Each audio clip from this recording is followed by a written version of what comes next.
Bonjour à tous, bienvenue dans le Grand Rendez-vous, votre émission qui lance la semaine politique. En décembre 2015, il gagne la région Hauts-de-France dans un duel face à Marine Le Pen.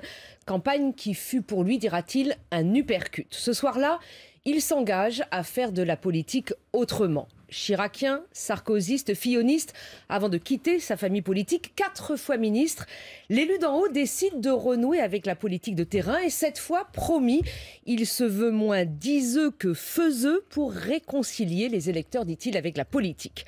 Dans sa région laboratoire, il fait donc et innove, imagine un service régional de l'emploi, s'apprête à lancer un service régional d'aide à l'orientation. Il crée une prime à la mobilité pour les travailleurs jusqu'à apporter des solutions clés en main à Emmanuel Macron en décembre, aux prises avec le mouvement des Gilets jaunes. Alors à quelques jours des arbitrages présidentiels destinés à répondre à cette crise sociale et démocratique, quelles sont ses propositions ? Quelles sont aussi ses ambitions ? Car la fin de son mandat régional, c'est 2021 et après. Bonjour Xavier Bertrand. Bonjour. Merci d'avoir accepté l'invitation du Grand Rendez-vous. Vous avez pris froid, c'était à l'Élysée vendredi ? Bah écoutez, ça m'a pas réussi en tout cas d'y aller en termes de santé parce qu'effectivement j'ai une extinction de voix. Donc on va faire le maximum. Je présente toutes mes excuses à la fois aux auditeurs, aux téléspectateurs et à vous-même. Mais je pense que ça devrait aller. On va parler doucement. On va parler avec vous évidemment des solutions que vous préconisez pour sortir de cette crise sociale et démocratique, on l'a dit. Et puis on va également évoquer avec vous les européennes et le Brexit dont on ne sait pas comment ça va finalement finir par se passer. Mais enfin c'est votre région en particulier est évidemment concernée en premier lieu. Pour vous interroger, Nicolas Barré, directeur de la rédaction des Échos. Bonjour Nicolas. Bonjour Hélène, bonjour à tous. Et Damien Fleureau, chef du service politique de CNews. Damien Fleureau qui vous pose la première question, Xavier Bertrand. Bonjour Xavier Bertrand, vous avez été l'un des grands élus de votre région à accepter vendredi dernier l'invitation d'Emmanuel Macron pour une discussion dans le cadre du grand débat. Certains membres des Républicains, des Insoumis ou du Rassemblement National avaient choisi eux de boycotter cette rencontre, ne croyant pas à ce dialogue. Tourner le dos au président de la République, est-ce que vous estimez qu'Emmanuel Macron est victime d'une crise de leadership, comme d'autres d'ailleurs dans la classe politique aujourd'hui? Attendez, il y a deux choses différentes. Il y a l'attitude vis-à-vis du président de la République. Moi, je lui ai dit, moi je suis un opposant républicain, je suis un râleur, c'est vrai, je suis comme ça, mais un râleur, il a le droit d'être respectueux vis-à-vis des institutions, vis-à-vis du président de la République. Donc se rendre à l'Élysée. Évidemment. Et en plus, profiter de cette occasion, je l'assume, pour non pas venir avec un cahier de doléances, mais avec des propositions. C'est ce que j'ai fait dans différents domaines qui touchent à la région, avec des dossiers qui sont enterrés parce qu'il n'y a plus aucune décision qui est prise en France depuis plus de 5 mois, il faut le savoir. La crise des Gilets jaunes a tout gelé. Bien sûr. Regardez aujourd'hui quelles sont les grandes décisions qui ont été prises. Cherchez longtemps, hein, vous ne trouverez pas. Et d'autre part, il y a maintenant aussi le processus politico-administratif français, et ça n'est pas propre à ce gouvernement, qui aujourd'hui est complètement paralysé, ça ne marche plus. Le boycott de ce rendez-vous par certains élus régionaux des Hauts-de-France, chez les Républicains notamment, la France. Il vaut mieux y aller, il vaut mieux dire ce qu'on a à dire en face, et quand vous avez des propositions, c'est mieux. Derrière, le président de la République a eu l'air d'enregistrer un certain nombre de propositions que j'ai pu faire d'un point de vue décentralisation, d'un point de vue institution, mais sur nos grands dossiers régions, qui sont des dossiers qui intéressent 6 millions d'habitants. Là aussi, c'était l'occasion idéale pour tout mettre sur la table. Nicolas Barré. Les absents ont souvent tort, pour ne pas dire toujours.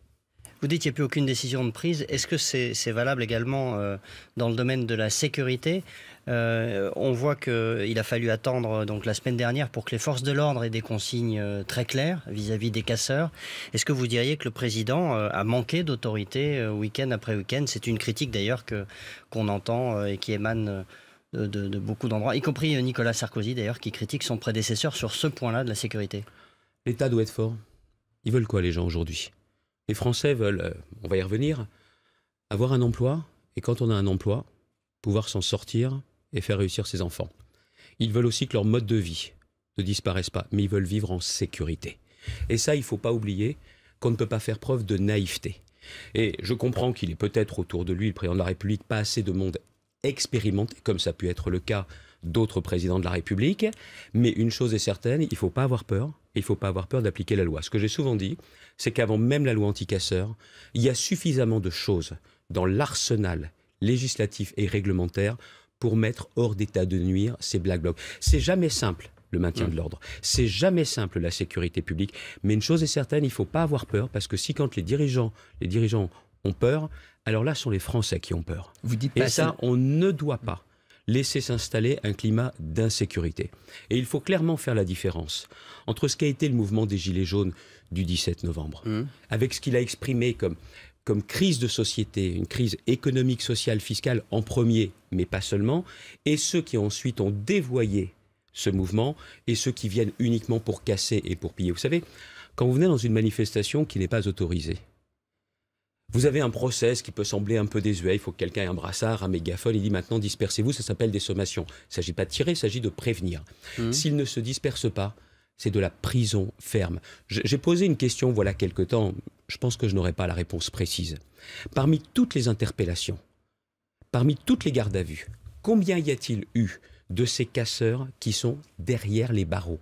Je ne parle pas avec un bracelet électronique, je ne parle pas de sursis, qui sont derrière les barreaux. Si vous avez la réponse, moi je suis très preneur, elle m'intéresse. Mais vous estimez que Christophe Castaner n'a pas été forcément à la hauteur et que la justice peut-être ne l'est pas? Alors, moi j'ai passé l'âge de polémiquer parce qu'on ne retiendra que cela. J'ai eu l'occasion de dire aussi au président ce que j'en pensais. Je l'ai dit aussi publiquement. La seule question qui compte pour moi à mes yeux, c'est la chaîne de l'État. Et il faut que la main qui tienne la barre de l'État, il faut qu'elle soit ferme et qu'elle ne tremble pas, même si ça n'est pas facile. Tout le monde le sait bien. Et puis il y a le ministère de la Justice également.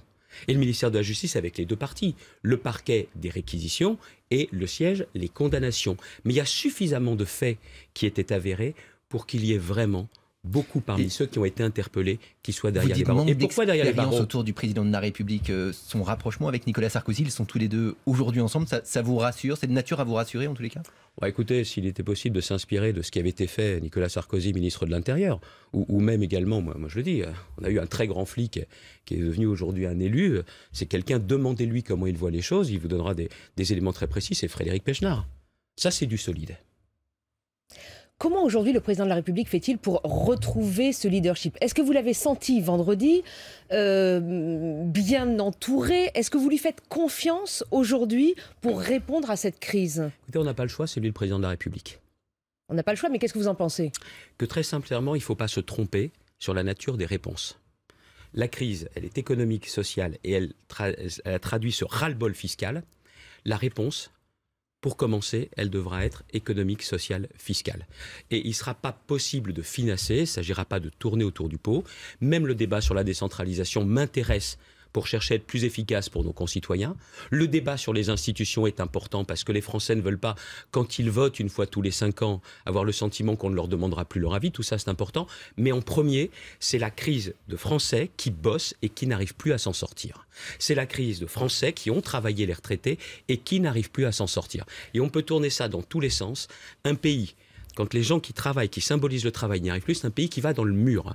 Et il faut une réponse à cela. Vous parliez tout à l'heure des freins de l'administration, de la technologie. Juste un point là-dessus. Moi, je pense, je lui ai redit, que ce soit sur une baisse de la TVA, sur les produits de première nécessité. On va y revenir, parce que c'était une de vos propositions. C'est une réponse. Ou alors une baisse de la fiscalité sur les 2 premières tranches, ou plutôt sur les Français qui gagnent jusqu'à 2 SMIC par mois. Ce sont des mesures qui, là, sont de nature, clairement, à apporter une première réponse et qui permettraient surtout, il ne s'agit pas de distribuer, il s'agit de redonner du pouvoir d'achat, des perspectives de niveau de vie, et qui permettrait surtout de relancer les réformes. Parce que la France ne peut pas rester un pays paralysé pendant maintenant 3 ans, parce qu'on aurait un exécutif qui serait tétanisé, et qui nous ferait croire qu'avec la décentralisation... Mais paralysé par quoi, justement? Vous l'avez dit, il y a eu le mouvement des Gilets jaunes, mais vous portiez une autre critique, celle sur l'administration. C'est l'administration aujourd'hui qui empêche le président et le gouvernement de mener ces réformes? C'est la technostructure qui pilote. Mais c'est qui la technostructure? C'est facile de dire, sont les énarques? Vous les connaissez pas, on les connaît pas la plupart du temps. Les hauts fonctionnaires? Oui, et c'est un ensemble. De toute façon, je vais vous dire une chose. Quand dans un pays, comme dans une entreprise, ce sont les financiers, les technocrates qui prennent le pouvoir, vous allez dans le mur. Vous savez pourquoi? Parce qu'on oublie l'humain. Ça devient des machines à broyer les gens. Mais même moi, j'ai été ministre. Quand j'étais ministre, jeune ministre, je cherchais à bien faire les réformes. Les déficits à combler, les chiffres, deviennent plus importants que les hommes et les femmes. Et c'est d'une certaine façon, ça s'explique. Sauf que ce que je me suis pris comme claque, c'était la claque des gens au régional. Parce que vous apercevez que si vous faites de la politique et que ça ne bénéficie pas aux gens, Ça sert à rien alors. Ça sert à rien. Dans ces cas-là, aujourd'hui, ce sont des comptables. J'aime beaucoup les comptables dans le monde de l'entreprise, pas au niveau de l'État. Puis demain, ce sera des algorithmes qui décideront. Mais alors, c'est pour ça que vous demandez la suppression de l'ENA. C'est pas un peu, sincèrement, démago de dire... J'ai bossé avec des énarques remarquables. La seule chose, c'est que c'est le politique, le ministre, qui est le patron de son administration. Parce que je vais vous dire, on peut dire ce qu'on veut des politiques, et je sais qu'on n'a pas bonne presse. Mais n'oublions pas les élus locaux, notamment tous ces élus locaux, qui se démènent, qui sont à portée, pardonnez-moi, d'engueulade ou de baffe, choisissez le terme que vous préférez. Eux, ils essayent de faire de leur mieux. Mais les autres, ils sont inaccessibles, ils sont inamovibles. Un élu, il ne vous plaît pas, vous le virez. C'est tous les 5 ans, tous les 6 ans, vous le virez. Les technocrates sont inamovibles. Et même le président de la République a dit, vous allez voir ce que vous allez voir. Parce que je suis issu de ce système, je vais le transformer. Rien du tout, c'est même quasiment pire qu'avant. On avait déjà eu, disons les choses clairement, la fameuse promotion Voltaire de M. Hollande, où on avait tous ceux de cette promotion Voltaire qui sortaient de l'ENA, qui étaient au pouvoir. Le problème n'est pas nouveau. Il n'est pas là depuis 24 mois. Il serait là peut-être depuis certainement plus de 24 ans. Mais maintenant, on est au bout du rouleau. Et notre système de gouvernance politico-administrative, il est aujourd'hui complètement à bout de souffle. Pour être certain d'aller au bout de ces réformes, est-ce que, par exemple, les faire valider par un référendum, forcer justement peut-être la haute administration, les hauts fonctionnaires, à mettre en place des réformes et pas des mesurettes? Est-ce qu'il y a une volonté un référendum à l'issue du grand débat, vous êtes favorable? Ou une dissolution? Oui, pourquoi pas la question du référendum, mais sur des choses très concrètes, mais pardonnez-moi, pas en premier. Et le référendum, c'est pas ça qui va remplir le frigo des Français qui ont du mal. La TVA qui baisserait sur les produits de première nécessité, ça aide à remplir le frigo. Une baisse de la fiscalité sur ceux qui travaillent les plus faibles revenus, je suis désolé, ça aide pour la fin de mois. La question des institutions et du référendum, c'est pas ça qui va aider à la fin de mois. Mais c'est symbolique. Français. Oui, c'est symbolique, mais c'est pas avec de l'habileté politique qu'on sortira de cette crise qui est une crise de société. Et il faut bien comprendre que c'est l'exécutif qui a la main, qui est responsable, mais il faudrait quand même que tous les démocrates soient prêts, si ça va dans le bon sens, à dire si ça va dans le bon sens, banco, on suit. Les élections sont encore très loin. On est un pays qui est menacé par l'immobilisme, ou qui a même été menacé, disons les choses très clairement, on l'a vu au mois de décembre, par l'effondrement. Et c'est pas ça que je veux pour mon pays. Et c'est pas ça que je veux pour les Français. Xavier Bertrand, président de la région Hauts-de-France, est l'invité du Grand Rendez-vous. On va en venir aux solutions, aux propositions que vous pouvez faire et que vous avez faites au président de la République. On se retrouve dans un instant. Xavier Bertrand, président de la région Hauts-de-France, est l'invité du Grand Rendez-vous. Une question de Nicolas Barré. Vous avez donc fait vendredi au président un certain nombre de propositions pour sortir de l'impasse ou de la crise sociale dans laquelle nous sommes. Vous réclamez notamment une nouvelle étape de décentralisation, une sorte de New Deal entre l'État et les collectivités locales. Pour essayer de comprendre concrètement, qu'est-ce que ça voudrait dire exactement? Que voudriez-vous faire au niveau, par exemple, de la région que vous ne pouvez pas faire aujourd'hui? L'économie, l'emploi. Je voudrais chercher à être beaucoup plus efficace. Vous avez parlé des initiatives qu'on a pu mettre en place avec le conseil régional. Les élus qui sont ici peuvent aussi en témoigner. Je voudrais aller beaucoup plus loin. Tiens, je vous donne un exemple. En Belgique, une entreprise veut s'implanter. Elle mettra 2 fois moins de temps qu'en France. Et la météo n'y est strictement pour rien.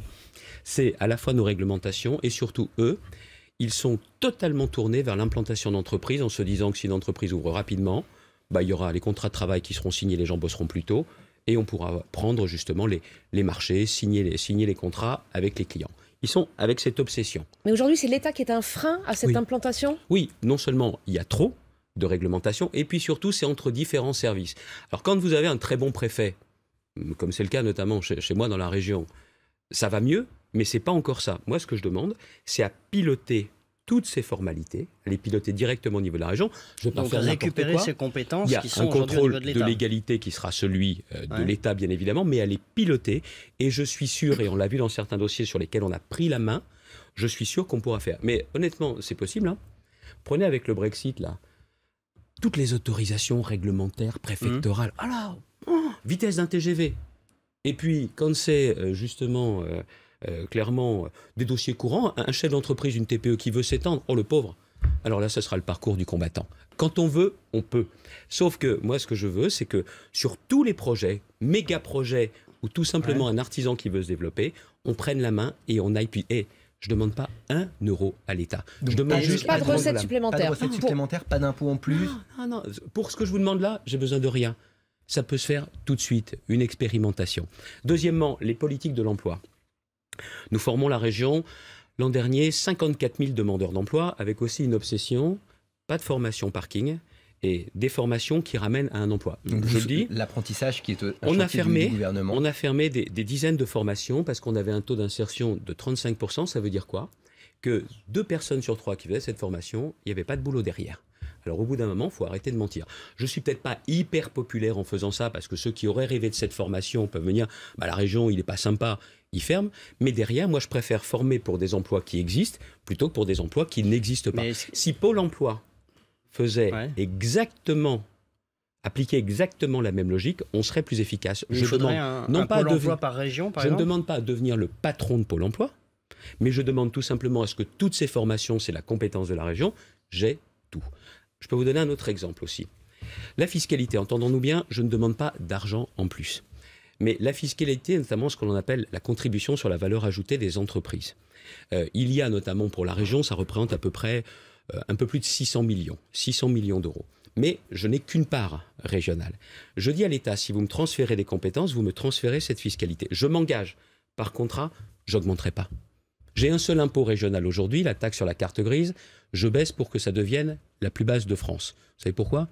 Les loueurs de voitures étaient dans l'Oise, avec le taux le plus bas de France, ils s'installent dans toute ma région. Donc c'est de la concurrence fiscale entre les régions, quoi. Non, c'est pas du dumping fiscal entre régions françaises. Non, c'est que moi je suis mort de faim en matière d'emploi. Parce que je pense que plutôt que d'avoir une addiction aux impôts, comme c'est le cas en France depuis des décennies, il serait temps maintenant d'avoir une obsession pour l'emploi.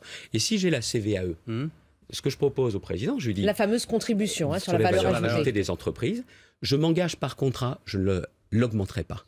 Ouais. Mais en revanche, je veux pouvoir, parce que je crois à l'industrie, s'il y a des nouveaux secteurs industriels qui s'implantent, à leur dire la région, et elle ne peut pas le faire aujourd'hui, vous fera une exonération pendant tant d'années, parce que ce qui m'intéresse plus que vos impôts, ce sont les emplois que vous allez créer. Je veux faire de l'aménagement du territoire régional. Alors il achète cette idée, le président? Il me dit intéressant. Ok, très bien. Maintenant, ce que j'attends tout simplement, c'est de savoir si il va me l'accorder ou pas.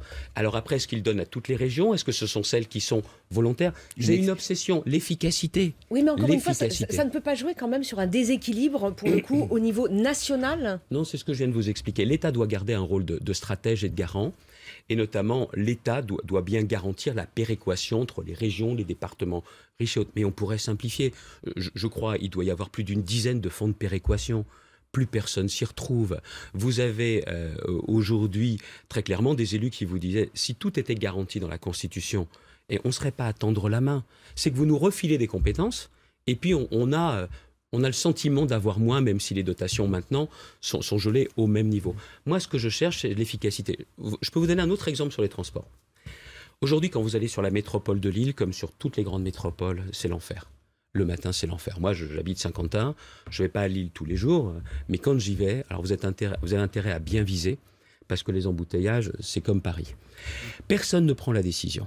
Je suis prêt, là encore, à assumer l'impopularité. Si on me donne cette possibilité, je réserve une voie complète sur la rocade, pour ceux qui feront du covoiturage, qui auront des véhicules propres, pour les véhicules de secours, et aussi pour les livreurs qui ont besoin vraiment pour travailler. Pas les poids lourds, les livreurs. Et aujourd'hui, vous n'avez pas le droit de faire ça. J'ai pas le droit. Donc tout le monde, il faudrait faire quelque chose. Si vous faites ça, alors là, le covoiturage, il explose aussitôt. Les véhicules propres, tout le monde accélère le mouvement. Et puis en même temps, je baisse la pollution. Et dans ces conditions-là, je baisse aussi les embouteillages et on favorise l'économie. Et ce que je viens de vous dire là, je ne demande pas 1 euro à l'État. Et si eux ont peur d'être impopulaires, moi, j'ai pas peur parce que je pense que ça va dans le sens de l'intérêt général. Une question très concrète dans un dossier qui vous concerne. Ascoval, cette aciérie qui est située dans le département du Nord et qui a obtenu un nouveau sursis cette semaine pour chercher un repreneur. Là, l'État et la région ont l'air de travailler en bonne intelligence. Maintenant, oui. Maintenant, oui. Ce n'a pas toujours été le cas. Maintenant, oui. Est-ce que vous avez aujourd'hui l'espoir d'avoir un repreneur sûr? Cette affaire dure depuis des mois, voire des années. C'est le tribunal qui va trancher fin avril sur les repreneurs qui se sont présentés. Il y a un groupe anglais, un groupe italien. Là aussi, c'est du costaud.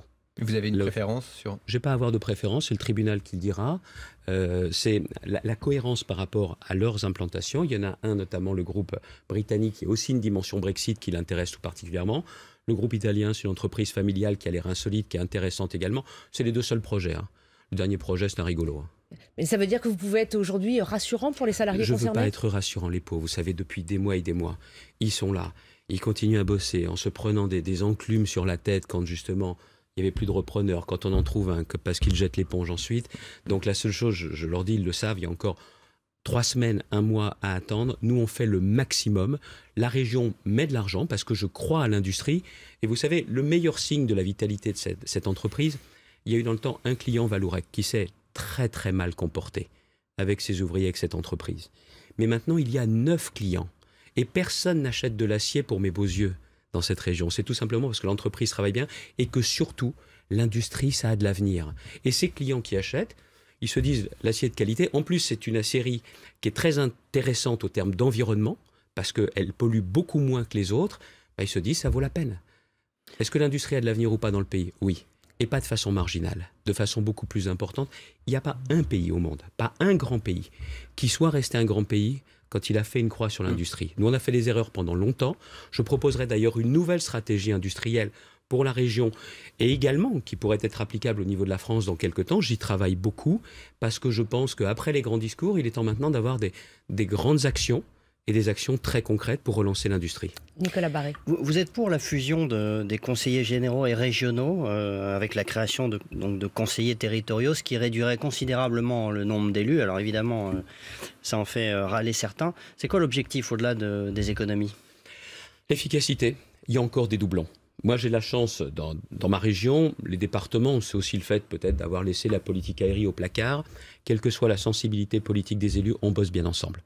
Il faut dire aussi que chez nous, en matière d'emploi, en matière de sentiment de délaissement, de déclassement, on a plutôt intérêt à mettre les bouchées doubles. Surtout qu'en plus, on a quelqu'un qui est à l'affût, qui profite à la fois de la misère et de la colère, c'est le Front National. Donc, recherche d'efficacité. Si on a le même élu au département et à la région, il n'y a plus de doublons. Je vous prends un exemple. Vous avez une cité scolaire. Une cité scolaire, il y a un lycée et un collège. Quand vous voulez faire une réhabilitation, vous avez intérêt à bien vous entendre et à bien vous comprendre avec le département qui gère le collège et nous, on gère le lycée. Là, demain, c'est le même élu. Alors, vous savez, ils ne vont pas être schizophrènes. Hein. Au moins, on aura la même logique. Et on peut en plus commencer à mutualiser services informatiques, le service du personnel, les services généraux. Donc, je ne vais pas vous promettre, comme la dernière réforme, allez, 1000 milliards d'économies au bout d'un an. Ça n'a pas de sens. Parce qu'on ne les a pas vus, effectivement. Bien sûr qu'on ne les a pas vus. On a fait des économies, nous. On a fait des économies importantes dans la région, mais ce n'est pas d'un claquement de doigts, pour une simple et bonne raison. C'est que les agents, vous pouvez diminuer le nombre d'agents à l'occasion des départs en retraite, ce que l'on fait dans la région, même si on me critique pour cela. Quand il y a aussi des contrats qui arrivent à leur terme, mais vous ne pouvez pas sortir les gens comme ça, ce ne serait pas respectueux. Donc ça serait intéressant, cette idée, peut-être pas d'aujourd'hui, je l'ai retravaillée à la lumière de la loi NOTRe, mais j'entends, vous me dites certains ne sont pas d'accord, il faut quand même savoir. Hein. Et on ne pouvait pas trouver ça génial. Sauf que les grandes régions aujourd'hui existent, ce n'était pas le cas. C'est pour ça que je propose, vous savez, moi j'ai 5 départements. Je sais que là où il y a des régions, où il y a 10 départements, ils pensent quoi les présidents de région ? Qu'on va supprimer les départements ? Et vous faites comment le lien ? On est allé trop loin dans l'intercommunalité, on n'a pas fait assez attention au rôle et à la place des maires. Il faut changer ça. Mais il ne faut pas non plus tuer les départements. Et sur le conseil départemental territorial, on ne pouvait pas trouver ça super sous Sarkozy. Et si Macron reprend mon idée, dire que c'est nul maintenant, il faut un peu de cohérence dans la vie. Damien Fleureau sur la fiscalité. Vous réclamez la baisse de la TVA pour les produits de première nécessité, vous l'avez dit au début de cette interview. Édouard Philippe, à qui vous avez écrit pour suggérer cette idée, est-ce que vous a répondu, le Premier ministre ? Et pas encore. Il avait répondu le lendemain sur l'antenne d'Europe 1 en disant je lui souhaite bien du plaisir avec les distributeurs parce que si on baisse la TVA, eux vont augmenter les prix. Et vous avez contacté les distributeurs ? Oui, parce que ça m'avait un petit peu agacé, pour ne rien vous cacher, le côté de... Mais l'Union européenne est réticente ? Non. On ne peut pas avancer seul sur ce sujet-là ? Non, prenez les déclarations de Pierre Moscovici. Elles sont très claires. Il a indiqué que si la France voulait, l'Europe ne s'y opposerait pas. Donc, l'Europe s'y opposera pas. Deuxièmement, et je l'ai dit au président de la République... Il faut quand même un accord de tous les autres pays. Non, Pierre Moscovici ne représente pas non plus il est tout le commissaire monde. européen. Oui, il est encore commissaire européen, mais en enfin, charge c'est de pas lui qui en charge de décide de ces tout ça. questions. Enfin, écoutez, moi je ne sais pas ce qu'il faut. Hein. Vous avez le commissaire européen qui s'exprime à 2 reprises et qui confirme si la France veut ça, on ira dans cette direction. Et je l'ai dit au président de la République. Moi, je suis prêt, je les ai tous contactés. Je suis prêt à lui amener l'engagement des distributeurs, et les distributeurs sont prêts à venir, comme ils l'avaient fait à l'époque en 2004 sous Nicolas Sarkozy, à venir signer un engagement sur une liste de 100 produits. J'ai commencé à y travailler. Il y a des produits de première nécessité, c'est-à-dire, tiens, les produits pour les bébés. L'alimentation, l'hygiène, ça coûte très très cher. Et donc le président a plutôt bien reçu cette... Intéressant, J'ai été a-t-il dit. porte-parole d'un candidat à la présidence, Sarkozy. Aujourd'hui, je ne suis porte-parole que des 6 millions d'habitants de ma région. Je ne suis pas le porte-parole d'Emmanuel Macron. Mais je viens avec des propositions que j'essaye de ficeler, de les rendre sérieuses, applicables. Par contre, ce que j'ai pas trop aimé, là, c'est un peu le coup du mépris que j'ai entendu dans certaines interviews. On dit, ouais, c'est que 20 euros. Ils ont de la chance, hein. Ceux qui peuvent dire 20 euros par mois, c'est rien, ils ont de la chance. Il y a des millions et des millions de foyers qui sont à moins de 10 euros à la fin du mois, et la fin du mois, c'est pas le 30, hein. Parfois, c'est le 5. Donc, ça ferait du bien pour la consommation. Ça aiderait un peu à remplir le frigo. Honnêtement, ce serait bien avisé quand même de ne pas rejeter ça d'un revers de main. Après, ils la prennent ou la prennent pas. Et cette baisse, je voulais que je vous dise une chose, c'est ma proposition aujourd'hui. Eh bien, ça sera la décision du gouvernement. Et puis, il n'y a pas de problème. Si ça fait du bien aux gens, si ça sert l'intérêt général, banco, ça me va. Xavier Bertrand, président de la région Hauts-de-France, est l'invité du Grand Rendez-vous. On se retrouve dans un instant.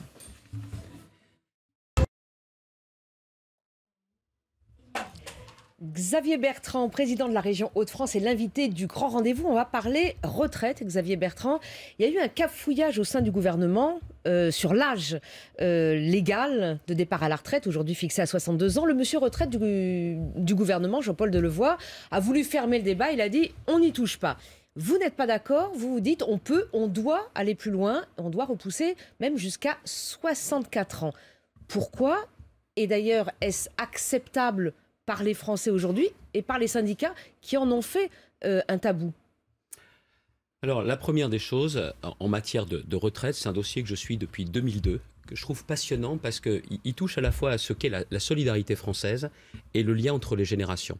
Et ce principe de solidarité, ce lien entre les générations, ils sont sérieusement mis à mal.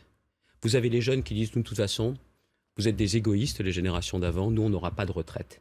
Il faut qu'on puisse changer leur état d'esprit et leur apporter des garanties. Et puis on a les retraités, et ça s'est manifesté dans la crise des Gilets jaunes, qui en ont marre. Il y a eu la CSG, il y a eu la non-indexation des pensions. Il dit ce gouvernement, ce président ne nous aime pas. On ne peut pas rester comme ça. Il faut donc, c'est pour ça que je fais maintenant des propositions sur le dossier des retraites, c'est parce qu'on peut apporter des solutions, mais il faut dire la vérité, et il faut du courage. Dire la vérité, c'est qu'au lendemain de la guerre, vous aviez 4 personnes qui cotisaient pour un retraité. Au moment où je vous parle, excusez-moi, c'est des statistiques, j'en viens même quasiment à faire le techno. Vous voyez, finalement, ça va quelque chose. Non, je vais vous le dire autrement. Il y a 17 personnes qui cotisent pour 10 personnes qui touchent la retraite. Donc vous voyez, on a un déséquilibre. Alors qu'est-ce qu'on fait? Soit vous demandez aux gens de travailler un peu plus longtemps parce qu'on vit plus longtemps, soit vous leur demandez de payer un peu plus de cotisations, les Français et les entreprises, ou alors vous leur dites, vous toucherez moins de pensions. Et quand vous n'êtes pas clair, et quand vous ne dites pas la vérité, eh ben c'est une baisse des pensions à laquelle on arrive. Donc et vous, votre choix, c'est on allonge. Oui, mais d'allonger, même si j'étais en charge des retraites à l'époque, vous dépendez les contraintes, et Bercy sur le dos qui vous regarde en disant, ah vous, les ministères sociaux, vous dépensez trop. C'est encore une fois, c'est les chiffres qui prennent plus d'importance que les gens.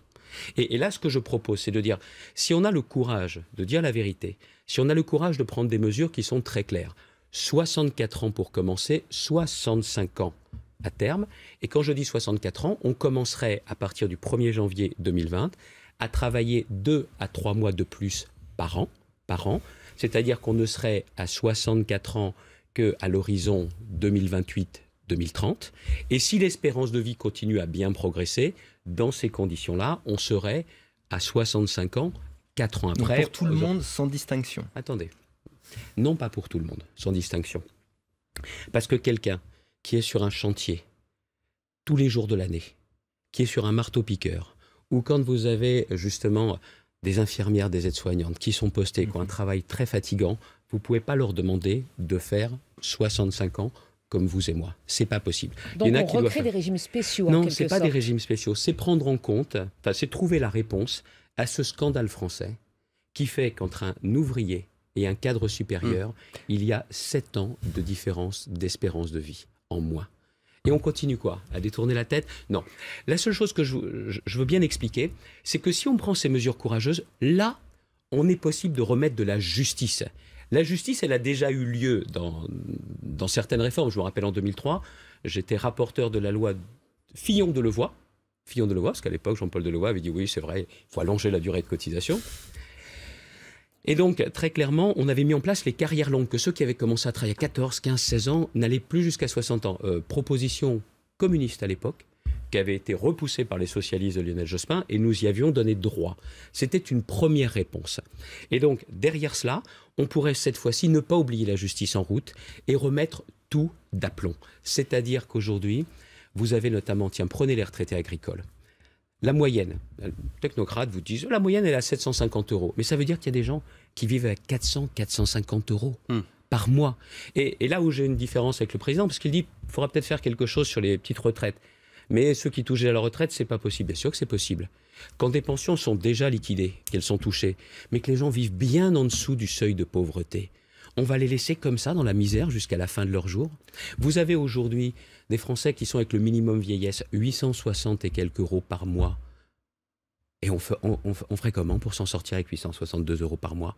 Comment on fait? Elle a été revalorisée, le minimum oui, vieillesse, et notamment de 25%. J'étais ministre. 5% chaque année, même quand il y a eu la crise. Et je sais qu'à une époque, il y a eu le débat. Est-ce qu'il ne faut pas geler les pensions au moment de la grande crise financière de 2008? Avec Nicolas Sarkozy, on s'y était opposé. Pas d'économie sur le dos des retraités. Et là, vous pourriez non seulement prendre en compte la pénibilité, nous pourrions augmenter le minimum vieillesse, mais nous pourrions aussi faire autre chose. Si vous pensez que la valeur travail est essentielle dans notre pays, il y a ce que l'on appelle, pardonnez-moi, le minimum contributif. Ceux qui ont travaillé toute leur vie, pas avec des gros salaires en étant au SMIC. On avait fixé la barre à 85% avec la réforme de 2003. C'est l'une des idées, depuis les années de la CFDT. Il faudrait qu'on soit à 100%. C'est-à-dire que quelqu'un qui a fait toute sa carrière au SMIC... Il ne part pas en retraite avec moins que ce qu'il gagnait comme salarié. Mais regardez ce que ça représente.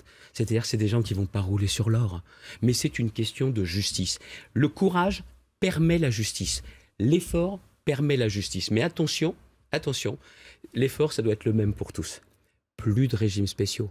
Et là, on dirait que ça louvoie un petit peu. Et puis derrière, je vous le cache pas... Parce qu'il y a encore beaucoup d'injustices dans le système actuel. Si vous prenez, par exemple, une aide-soignante à l'hôpital public, elle peut partir à la retraite avant la même aide-soignante dans une clinique privée. Donc là, il y a une forme d'injustice. Elle ne devrait pas partir plus tôt, je le pense. Mais après, vous avez aussi à imaginer d'autres choses. Le système par points, justement, vise à corriger ce type d'injustice. Le système par points, si vous ne prenez pas de décision courageuse, c'est une machine hypocrite à baisser les pensions. Ça peut être assez intelligent, le système par points, si vous y ajoutez notamment l'allongement de la durée de cotisation ou le relèvement de l'âge. Dans ces cas-là, si vous avez le courage, ça va, c'est plus facile à piloter. Mais il faut quand même une chose. Qui garantit le point? Les comptables de Bercy? Ah non. Parce que le jour où ils vont vouloir baisser, ils le feront insidieusement. On dira, vous savez, c'est juste un ajustement. Comment on garantit Moi, je ça? propose que le Conseil d'orientation des retraites devienne un Conseil d'orientation et de garantie des retraites, qu'il acquiert un statut vraiment d'autorité indépendante, avec des partenaires sociaux, avec des personnalités qualifiées. L'État serait également présent, de façon à ce que l'on puisse avoir un pilotage qui soit un pilotage juste et qui règle bien la répartition des efforts entre les générations. Deuxièmement, je pense qu'il faut également avoir des correctifs pour la pénibilité, une amélioration pour les métiers pénibles, pour partir plus tôt, et pour les femmes. Tant qu'il y aura cette différence de salaire et de carrière entre les hommes et les femmes, vous devez améliorer la retraite des femmes. Tout ceci, vous ne pouvez pas le faire si vous ne relevez pas l'âge de départ à la retraite. Je ne vous dis pas qu'on va travailler à 65 ans dans 3 mois. Je vous dis juste, réfléchissons bien, c'est à 15 ans. Mais si le mouvement est engagé, dès que vous avez 1 an de plus, vous avez 5 à 6 milliards de recettes. Sauf qu'aujourd'hui, il y a encore un salarié sur 2 qui liquide sa retraite et qui n'est plus en situation d'emploi. Très clairement. Est-ce que ce n'est pas un peu démagogique, encore une fois, de lui dire vous allez travailler beaucoup plus longtemps, mais en fait, vous ne travaillez déjà plus? Je ne suis pas plus démagogique, je pense que très bon journal qui s'appelle Les Échos, qui faisait en voilà quelque temps, en disant que l'âge moyen dans le privé de départ à la retraite était à Il est au-delà de 62 ans, effectivement. Il était à 63 ans. Il était à 63 ans. Voilà. Après, l'autre réalité que nous avons, c'est qu'il y a aussi beaucoup d'entreprises, passées 50 ans, elles mettent beaucoup d'argent sur la formation de leurs salariés. Parce que ce que je veux dire, je ne veux pas faire travailler les gens pour les faire travailler, mais je veux aussi leur dire que leur travail a une utilité, il faut juste qu'on réfléchisse autrement. Tiens, un plaquiste. L'autre jour, un chef d'entreprise me dit, mais moi j'ai un plaquiste, il ne pourra pas aller, M. Bertrand, jusqu'à 65 ans. Je dis, oui, c'est vrai. Il me dit, par contre, arrivé à un certain âge, peut-être du temps partiel, et pourquoi vous ne le reprendriez pas, vous, dans les centres d'apprentissage ou dans les centres de formation de la région pour qu'il enseigne à des jeunes. Et c'est ça le problème, c'est qu'on n'a jamais eu cette réflexion globale. Mais de toute façon, le taux d'emploi des seniors, c'est vrai, il s'est amélioré en France. On n'est pas assez bon aujourd'hui parce que les gens se disent on est une charge, dès qu'ils vont pouvoir, ils vont se séparer de nous. Et les entreprises se disent, bon, de toute façon, on a toujours eu ces habitudes. Certaines ont changé de comportement, pas toutes. Ouais. Sur cette question des retraites, vous dites, il faut avoir le courage de dire la vérité. Mais vous entendez que le gouvernement ne dit pas la vérité, que Jean-Paul Delevoye ne dit pas la vérité, que oui, et je pense que le président ne dit pas la vérité est tétanisé sur cette question. Il y a un peu une forme de tabou, alors que tout le monde sait bien que dans toutes les dépenses publiques, vous savez, le ministère des Comptes avait publié un document sur 1 000 € de dépenses publiques, la part notamment de la protection sociale, plus de la moitié, et le premier poste, c'est les retraites. Mais moi, je ne vous propose pas une approche comptable. Je vous propose de remettre d'aplomb ce système. Et puis, il y a aussi un tout dernier point qui, pour moi, est très important, c'est que les Français font plus trop confiance aux politiques. Et ils n'ont pas totalement tort. Alors il faut des garanties plus fortes que les présidents et que les gouvernements. Moi, je propose de mettre dans la Constitution, une double règle d'or, que le niveau de vie des retraités est garanti. Parce qu'un retraité, il n'aura pas d'augmentation de salaire, il n'aura pas de 13e mois, il n'aura pas d'heures supplémentaires, il n'aura jamais de prime défiscalisée. Vous garantissez dans la Constitution qu'il y a le niveau de vie, et donc ça vous renvoie à quoi ? À la nécessité d'indexer et sur les prix, sur les prix, l'inflation, pas sur les salaires. Eh oui, donc évidemment. On mettrait ça dans la Constitution. Dans la Constitution, une règle d'or, mais une double règle d'or. C'est-à-dire que ça serait pour chaque génération de retraités, ce qui voudrait donc dire pour les jeunes que dans la Constitution, il y aurait aussi pour eux le moment venu cette garantie. Mais il en faut une autre de garantie. Et là, j'en viens à ma deuxième règle d'or. C'est que vous ne pourriez plus faire financer la protection sociale par de la dette. Parce que quand vous financez la protection sociale par la dette, vous dites aux jeunes, il faudra non seulement que tu rembourses la dette, et en plus tu penses aujourd'hui que tu auras moins. C'est intolérable pour les jeunes. On les adore, nos jeunes, mais qu'est-ce qu'on les traite mal. Il est temps de changer de logique en la matière. Donc vous comprenez, une règle d'or sur la garantie du niveau de vie des retraités de chaque génération, même celle à venir, et une autre garantie, on ne finance plus par de la dette la protection sociale. Xavier Bertrand, président de la région Hauts-de-France, est l'invité du Grand Rendez-vous. On se retrouve dans un instant. On va parler européenne et Brexit. À tout de suite. Le président de la région des Hauts-de-France, une question de Damien Fleureau. Oui, on va parler d'Europe maintenant, Xavier Bertrand. Nous sommes à moins de 2 mois du scrutin, c'est le 26 mai prochain. Un moment crucial. On a entendu vos propositions pour la France, pour l'Europe. Pour quelle liste allez-vous voter ? Je vais déjà faire un certain nombre de propositions avec mon association, la Manufacture, certainement fin avril, début mai. Je regarderai ensuite quelle est la liste qui est certainement la plus proche de mes idées, parce que pour l'instant, honnêtement, j'ai pas encore vu beaucoup de choses, c'est normal, on est encore loin. Et puis je suis concentré sur autre chose. Je pense que la sortie du grand débat peut permettre de faire redémarrer le pays. Mais il ne faut pas la manquer. Aucune liste n'a votre préférence à ce stade. Je ne vais pas regarder plus que ça en plus. Je ne vais pas regarder plus que ça. Je sais qu'on m'interrogera pour savoir, même si à mon avis... Mais vous vous prononcerez le 26 mai, les Français sauront pour qui a voté. Je pense que les Français s'en moquent un peu de savoir pour qui Xavier Bertrand. Sauf qu'aujourd'hui, on voit qu'il y a quand même 2 listes. Mais les Français... Aujourd'hui, il y a 2 listes qui sont au coude à coude dans les sondages. Et on l'a dit, on est encore un peu loin du scrutin. C'est la liste de La République En Marche et c'est la liste du Rassemblement National. Est-ce que là, vous ne dites pas que le choix est clair entre les deux ?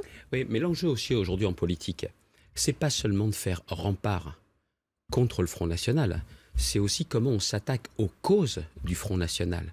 Moi, chez moi, c'est la misère, c'est la colère, donc il faut que je m'attaque au chômage, à la question du déclassement, au sentiment d'abandon. C'est ça qu'il y a derrière. Mais si le seul but, c'est de dire « faut que j'arrive premier », ok, c'est quelle vision pour l'Europe ? Et puis, il ne faut pas non plus qu'il y ait la moindre ambiguïté sur la question européenne. Il nous faut savoir comment on protège, c'est vrai, nos frontières, comment ce qui ne va pas, on le répare, et ce qui va, on le met en avant. Moi, je suis profondément européen. J'ai beau avoir voté non à Maastricht en 92, parce qu'avec Philippe Séguin, Charles Pasqua, on était persuadés qu'on mettait la charrue avant les bœufs, mais il faut absolument se mettre bien en phase. Mais aujourd'hui, il y a une ambiguïté, dites-vous, dans le positionnement et l'engagement du président de la République. Non, il y a une ambiguïté dans la relation franco-allemande. Elle est clé, cette relation. Il faut la remettre à plat. On est beaucoup trop dans l'ambiguïté. Sur l'agriculture, je pense que le président de la République est prêt à se battre pour essayer de maintenir le budget de la PAC. Et Mme Merkel, elle est prête à se battre de la même façon. La défense, honnêtement, la sortie du Royaume-Uni, ce n'est pas une bonne nouvelle pour l'Europe. Mais si on veut faire l'Europe de la défense, les Allemands, ils sont prêts à jouer le jeu sur un avion de combat européen piloté par la France, parce que nous, on est plutôt d'accord pour qu'il y ait un char franco-allemand et qu'une dimension européenne qui soit piloté par l'Allemagne. Mais ça n'avance pas depuis des mois et des mois. Il y a beaucoup de différences. Regardez, aujourd'hui, vous avez un super gouverneur de la Banque centrale, parce que même si la vocation de la Banque centrale, c'est de lutter contre l'inflation, il faut aussi mettre dans les statuts l'emploi et la croissance. Excusez-moi, je reviens encore à l'emploi. Oui. Demain, c'est un autre gouverneur de la Banque de France, de la Banque centrale européenne. On pourrait très bien avoir une politique beaucoup moins intelligente. Je pense qu'il y a une différence. Et regardez la réaction de la future chancelière, la présidente de la CDU aujourd'hui, à la lettre d'Emmanuel Macron. Non, il faut arrêter de faire semblant d'être d'accord, il faut remettre à plat. Entendons-nous bien, il n'y a pas d'autre possibilité que le couple franco-allemand pour relancer. Mais il faut remettre ça à plat, qu'il n'y ait pas d'ambiguïté. Il y a de l'ambiguïté dans la ligne des Républicains incarnés par François-Xavier Bellamy. Honnêtement, j'ai quitté ma famille politique, c'était pas simple à prendre comme décision, c'est pas pour commenter ce qu'il s'y passe. Moi, je vous dirai ce à quoi je crois, ce que je veux pour l'Europe. Et puis ensuite, si vraiment on m'interroge, je dirais oui, voilà quel est le choix que j'ai fait. Mais encore une fois, je ne suis pas sûr que ça va passionner grand monde. Nicolas Barré sur le Brexit. Le Parlement britannique a rejeté pour la 3e fois l'accord de Brexit négocié avec l'Union européenne. Theresa May n'exclut pas de représenter une 4e fois, peut-être dès demain. Un Conseil européen extraordinaire est prévu le 10 avril. Est-ce que vous réclamez, au fond, à l'Europe qu'elle accorde un nouveau délai au Royaume-Uni? On a un problème numéro 1 aujourd'hui, c'est que la classe politique britannique, elle ne sait plus où elle habite. Je suis en contact avec eux depuis 3 ans. J'ai mis en place un groupe de contact entre les élus des Hauts-de-France et les parlementaires britanniques. Et puis, à la marge, il y a des parlementaires chez les travaillistes et chez les conservateurs qui pourraient à un moment donné se dire on joue l'intérêt général. Clairement, ils préfèrent leur parti à leur pays. Donc parce on fait quoi? L'Europe fait quoi maintenant? Il y a l'idée d'élection générale et ils sont tous à protéger leurs intérêts dans leur circonscription pour être élus. Donc voilà ça pourquoi sert à il n'y rien arrive de faire pas. un nouveau report. Non, je veux dire qu'il y ait un report juste technique pour que les Britanniques se préparent davantage. Ok, mais un autre grand report, s'ils ne savent pas où ils habitent aujourd'hui, ils ne sauront pas où ils habitent dans 3 mois, dans 6 mois, dans 1 an ou dans 2 ans. Par contre, l'Europe, il faut aussi qu'elle soit très claire. Les Britanniques se sont tirés une balle dans le pied avec le Brexit. Ils sont grands, ils ont voté, ils ont choisi, même s'il y a eu des sacrés enfoirés dans leur classe politique. Les Farage et autres, qui ont raconté n'importe quoi aux gens, en se moquant royalement de savoir si ça allait baisser leur niveau de vie ou pas. Ils se sont foutus d'eux. Et puis aujourd'hui, ils sont planqués aux abonnés absents. Par contre, vous allez voir si vraiment ça va mal, là, ils vont à nouveau réapparaître. C'est ça, les extrêmes. Et incapables de gérer, mais alors franchement, les champions du monde pour foutre le bordel. Mais eux, il n'y a que le bazar qui les arrange. C'est quand ça va mal pour les gens que ça va bien pour les extrêmes. Il ne faut pas leur demander d'améliorer la situation des gens, parce qu'ils voteraient pour quelqu'un d'autre. Et c'est vrai au Royaume-Uni, comme c'est vrai chez nous, en France, avec le Front National. Je vais jusqu'au bout du raisonnement. Il ne faut pas qu'on cherche à les punir, les Britanniques. Ils ont été européens à leur façon, mais ils ont été membres de l'Union européenne pendant un demi-siècle. Et demain, on ne va pas les considérer comme la Norvège, la Turquie ou le Canada, bon sang. Il faut trouver une relation intelligente avec eux. L'Europe de la défense, vous l'avez compris, peut-être que les Anglais joueront plus la carte de l'Europe de la défense que certains pays qui continuent à acheter du matériel militaire américain à chaque fois qu'ils en ont l'occasion, quoi. Donc, on a à réinventer ces lignes. Et je ne dis pas cela parce que je suis la région la plus proche. Parce que vous savez, si demain on a des blocages complets, c'est pas seulement les camions des Hauts-de-France qui seront pénalisés sur toute la France. Justement, est-ce que votre territoire est prêt à la perspective d'un no deal? Ça peut être une opportunité aussi. Franchement, tout le monde s'accorde à dire, au niveau de l'État, même au niveau européen, que nos structures, le tunnel, le port de Calais, Boulogne également, le port de Dunkerque, on a fait le travail. Nous ouvrons même là, mardi, le nouveau centre pour les exportations vers le Royaume-Uni pour tous les contrôles phytosanitaires. Mais là, attention, je le dis au gouvernement et je le dis aussi à l'Europe. Pas de juridisme, hein. Laissez pas les technocrates décider. Moi, je veux du bon sens. Parce que vous allez avoir un premier test si ça se passe le 12 avril, le fameux week-end de Pâques. Si on décide, parce qu'ils sont sortis de l'Union européenne, de faire une sorte de visa temporaire et de mettre un petit coup de tampon, alors là, c'est le bazar. Là, c'est le bazar. Et il faudra donc mettre des effectifs de la police de l'air et des frontières. Mon préfet a demandé depuis des mois et des mois un renforcement des effectifs de la PAF du côté britannique, parce qu'avec les accords du Touquet, on fait ça là-bas. Mais pourquoi on leur demande un coup de tampon? Ils étaient déjà en dehors de Schengen. Ça devient des extra-communautaires. Et extra-communautaires, c'est pas des extraterrestres, quoi. C'est les mêmes, les Anglais. Alors pourquoi on s'impose des règles qui vont pénaliser tout le monde? Parce que si vous n'avez pas de fluidité, vous avez moins d'économies et vous avez moins d'emplois. C'est ça que je demande. Et là, je l'ai dit au président de la République, il faut quand même pousser tous les fonctionnaires qui sont loin de tout à comprendre qu'on n'a pas besoin d'être, même si on est en France, plus royaliste que le roi. Et dernier point, la pêche. S'il n'y a pas de deal, j'ai dit au président de la République, j'ai demandé au président de la République, il doit intervenir lui-même en bilatéral, sans demander la permission à Bruxelles, de négocier avec Mme May. Qu'il y ait un accord entre la France... Oui, parce qu'autrement, je vais vous dire ce qui va se passer, c'est qu'au lendemain du Brexit, par exemple le 13 avril, vous pouvez très bien avoir la Royal Navy qui empêche nos pêcheurs d'aller dans les eaux britanniques. Et là, je vais vous dire, ça va être la guerre. On ne peut pas se permettre ça. On a plutôt intérêt à la jouer intelligemment. On pêche chez eux, mais ils transforment chez nous. Avez-vous, sur ce point précis, obtenu un engagement de la part du président de la République? Il m'a semblé totalement conscient, mais c'est à lui de le faire. Le ministre Didier Guillaume, c'est quelqu'un de bien. Il le fait avec son homologue. Ce n'est pas le niveau de décision qu'il faut. C'est le président de la République avec le premier ministre britannique. Et de leur dire, soit on a une discussion sympa, soit on a un bras de fer. Il faut être prêt aux deux options quand vous êtes dirigeant. Et là, très clairement, il ne faut pas me dire oui, il faut le faire. Dernière question, Xavier Bertrand. Je me demandais quelles étaient vos ambitions en début d'émission, puisque 2021, c'est la fin de votre mandat régional, de votre premier mandat régional. Il y a quelques jours, vous avez dit... Vous ne vouliez... régional pour la région. Vous serez candidat? Non, c'est pas ce que je viens de vous dire. C'est que la vie de la région des Hauts-de-France, elle ne s'arrêtera pas en 2021. Il y a des projets. Je vous parle de votre vie à vous. Vous avez dit il y a quelques jours, vous ne vouliez plus de patron en politique. Quand on veut plus de patron en politique sous la Ve République, on est président de la République. Président de la région, vous n'avez pas de patron. J'ai 6 millions de personnes à qui je dois rendre des comptes. Vous ne direz direz pas... pas... que je vous dise une chose, je préfère... Non, parce que j'ai longtemps été comme ça, à penser à l'expérience d'après.